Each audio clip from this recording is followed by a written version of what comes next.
네, 글로벌 인사이트 가보도록 하겠습니다. 글로벌 주식시장의 주요 이슈를 심층적으로 다뤄드릴 거고요. 오늘 이 시간은요, 브레인코리아 인베스트먼트 신승용 대표 함께 이야기 나눠보도록 하겠습니다. 대표님 어서 오세요. 네, 안녕하십니까. 네. 자, 미국의 민주당 경선 소식 보니까 좀 흥미롭게 진행이 되더라고요. 바이든 후보가 약제는 했는데 네. 블룸버그 같은 경우에도 사퇴를 하면서 지지하겠다라고 네. 얘기를 했잖아요. 이러면서 무게중심이 확 쏠렸습니다. 샌더스 후보는 자연스러로 감소했고요. 앞으로 어떻게 될까요? 예, 일단 이 두 사람의 어떤 그 경선, 그리고 이 경선에서 과연 누가 승리하느냐. 네. 이런 부분을 놓고 실질적으로 월가에서는 다양한 시나리오가 나오고 있다라는 점. 네. 그 다양한 시나리오의 근간에는 어떤 부분이 있냐면 결국은 경선 후보들 간에 서로 다른 조금씩은 차이가 나는 공약 때문이다라고 보셔야 될 것 같은데 네. 일단 지난 밤 슈퍼 화요일 어쨌든 바이든 후보가 10개 주에서 승리를 하면서 샌더스 후보 좀 앞지르는 그런 모습들이 나타났었다라는 점. 여기에 마이클 블룸버그까지 그리고 부티지지까지 바이든 후보 지지에 나서면서 바이든 후보의 표를 더해주고 있다라는 부분들. 물론 다음 주 화요일 3월 10일 그리고 그 다음 주 화요일 3월 17일 계속되는 화요일마다 거의 그 경선 주마다의 그 경선 6월 달까지 진행 예정에 있는 그런 상황인데요.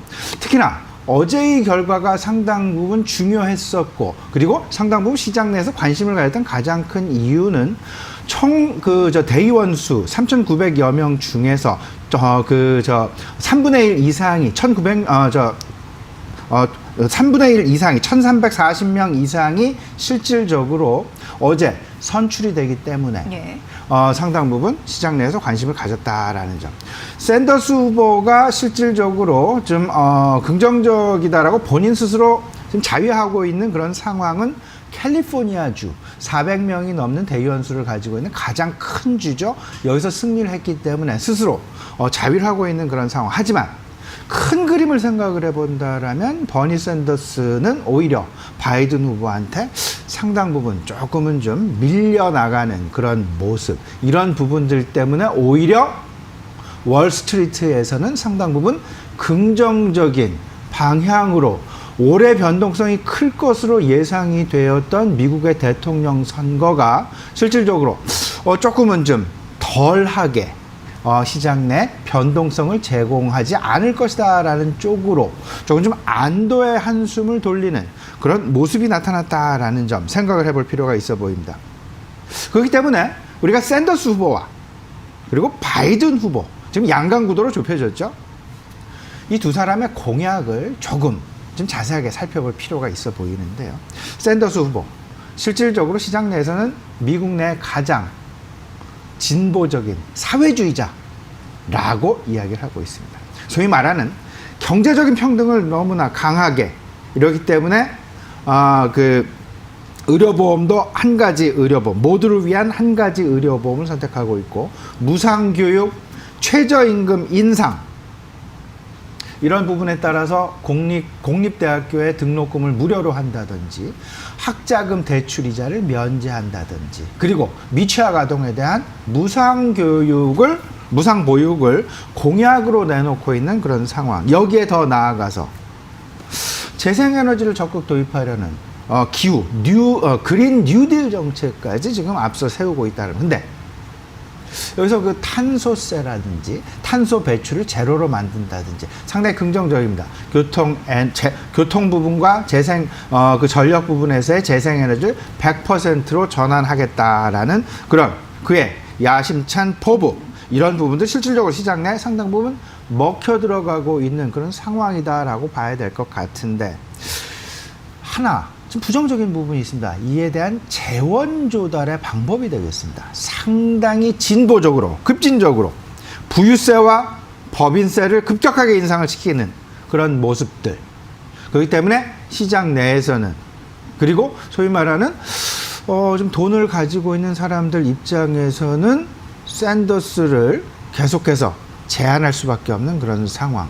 트럼프 대통령이 지난 2017년 내려놓았었던 법인세 지금 현재 21%까지 내려가 있죠. 이 부분을 다시금 35%로 복귀하려는 그런 움직임. 근데 여기서의 문제는 월가의 투기세를 도입하고 금융거래세, 이때까지는 없었었죠. 양도소득세만 존재를 했었습니다. 금융거래세까지 도입을 하려는 그런 움직임까지 나타나고 있다라는 점.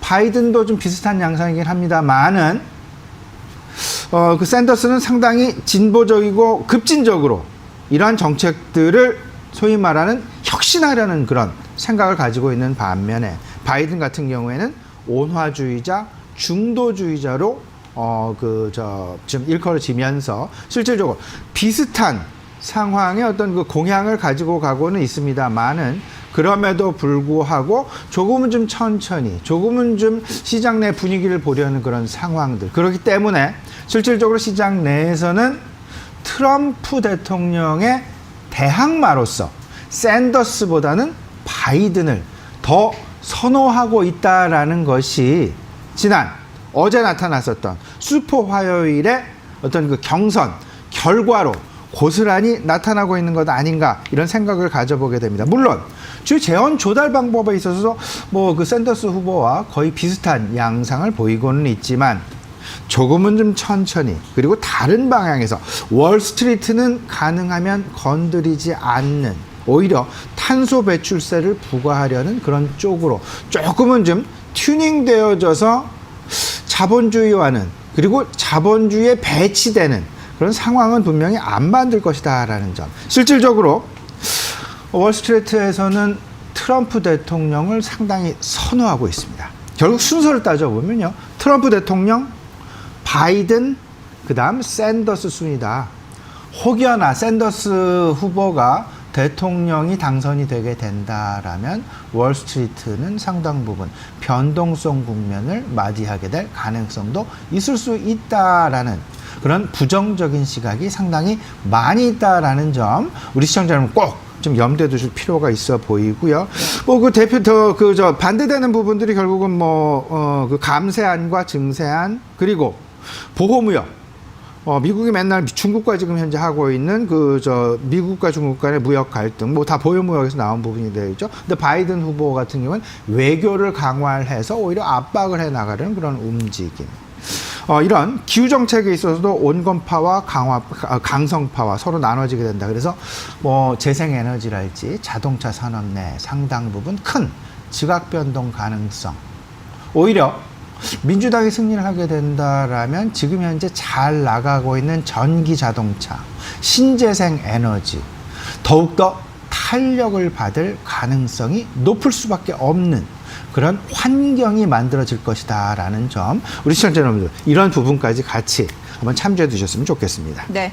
어쨌든 이제 샌더스 후보가 될 경우에는 이 시장의 변동성이 확대될 거라고 하면서 시장이 싫어했는데 네네. 지금 바이든이 치고 올라오면서 지명 가능성이 아무래도 일주일 전에 비해서 59% 급증해서 거의 80% 가까이 네네. 된다고 하더라고요. 이런 좀 변화 만나보셔야 될 것 같습니다. 그러면 그 둘 중에서 또 누가 이길지 시장에는 그렇죠. 어떤 반응이 있을지 이 부분이 또 중요하다고 볼 수 있겠습니다. 네, 두 번째 이슈 가볼까요?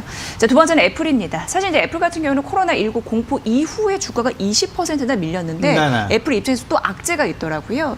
바로 이 신형 아이폰 잘 팔기 위해서 이 기존의 모델을 일부러 망치게 했다. 성능을 제한했다. 이런 거에 벌금을 내게 됐습니다. 어떻게 보세요? 예, 지금 이제 애플이 당면하고 있는 가장 큰 우려감, 결국 최근에 떠오른 이슈인데요. 예. 두 가지로 요약이 될 수 있을 것 같습니다. 하나는 코로나 생산 절벽에 부닥쳐서 어젯밤에 블룸버그 통신을 보게 되면요. 팀 쿡 애플 컴퓨터의 CEO죠. 실질적으로 코로나 바이러스 때문에 서플라이 체인에 미세한 변동이 있을 수도 있다라는 이야기를 하면서 그들의 서플라이 체인, 결국은 밸류 체인의 상당 부분 중국으로부터 좀 탈피하려는 그런 움직임을 보여주고 있다라는 부분 한 가지가 매우 중요한 부분이고요. 두 번째는 지금 말씀드리려고 하는 조금 다소간에 좀 꼼수를 부린 부분이다라고 하겠죠. 신규 제품을 더욱더 잘 팔기 위해서 구형 제품의 성능을 그리고 속도를 일부러 저하시키는데 이 저하의 배경에는 다른 것, 배터리의 성능 때문이다라고 이유를 다른 쪽으로 대면서 다소간에 좀 시장 내 신뢰를 잃을 수밖에 없는 그런 어떤 그 상황이 벌어지게 되었다라는 부분. 근데 이게 그나마 다행스러운 부분이 법정으로 계속 가는 것이 아니라 일단 소비자와 합의를 하면서 법정 외에서 피해자 합의를 선택을 해서 실질적으로 합의금을 주고 그냥 마무리하려는 그런 움직임이 나타나고 있다라는 점. 실질적으로 발발된 부분은 거의 뭐 2년여가 넘게 2017년 12월에 발발이 됐으니까요. 벌써 2년이 조금 넘는 그런 상황인데 어쨌든 마무리가 되는 그런 국면. 근데 5억 달러 정도의 이제 그 합의금 총액 지금 예상이 되고 있는 그런 상황. 근데 이 회사의 현금 보유액 따져봤더니 2,070억 달러. 어찌 보면 일각에서는 그렇게 큰 금액은 아니다. 근데 하지만 절대 또 그렇다라고 작은 금액도 아니죠. 5억 달러면은 우리 돈으로 6천억 원이라는 뭐 기하학적인 숫자 중에 하나. 이 부분이 결국은 EPS를 까먹게 될 것이고 EPS를 까먹게 되면 그에 따른 PER. 그러면서 PER의 하락 그렇게 되면서 결국은 주가의 하락까지 야기시킬 수 있는 그런 부분. 그나마 다행인 것.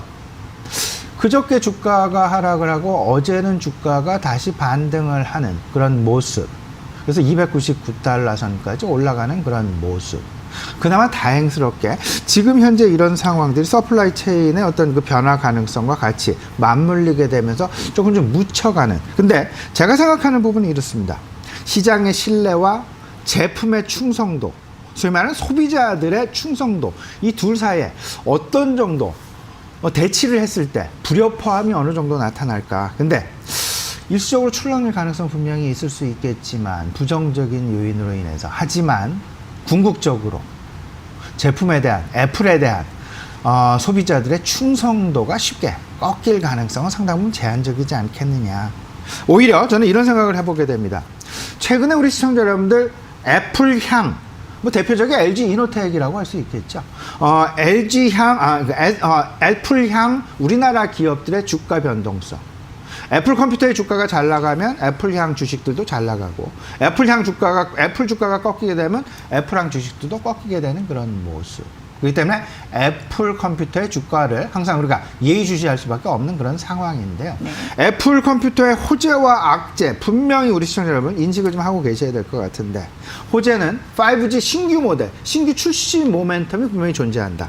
그리고 웨어러블 기기가 판매 호조가 계속되고 있다. 서비스 매출의 비중이 계속 증가하고 있다. 상당히 호재로 판단할 수 있을 것 같고요. 악재, 이 부분 앞서서 말씀을 드렸지만 너무 높은 중국 의존도가 되겠습니다. 코로나 바이러스 그리고 미국과 중국 간의 무역 갈등, 이 두 가지로 인해서 탈중국 가속화 가능성, 이미 팀 쿡이 지난밤 발표를 한 바가 있었는데요. 이 부분도 우리 시청자 여러분 잘 좀 눈여겨보셔야 될 것 같고요. 특히나 민주당 후보 샌더스죠. 바로 전에 말씀을 드렸던 자사주 매입에 대한 제한 공약이 있습니다. 애플 컴퓨터 미국 주식 중에서, 미국에 상장되어 있는 주식들 중에서 가장 많은 자사주 매입 소각을 하고 있는 종목이 바로 애플 컴퓨터라는 점도 우리가 절대 잊어서는 안 되겠다라는 점 분명히 말씀드리겠습니다. 네. 플러스해서 국내에 구형 아이폰 쓰시는 분들도 과연 배상이 그렇죠. 가능할까? 그런 부분도 궁금하더라고요. 여기까지 정리해드리도록 할게요. 자, 글로벌 인사이트 함께했고요. 브레인 코리아 인베스트먼트 신승용 대표의 분석이었습니다. 대표님 잘 들었습니다.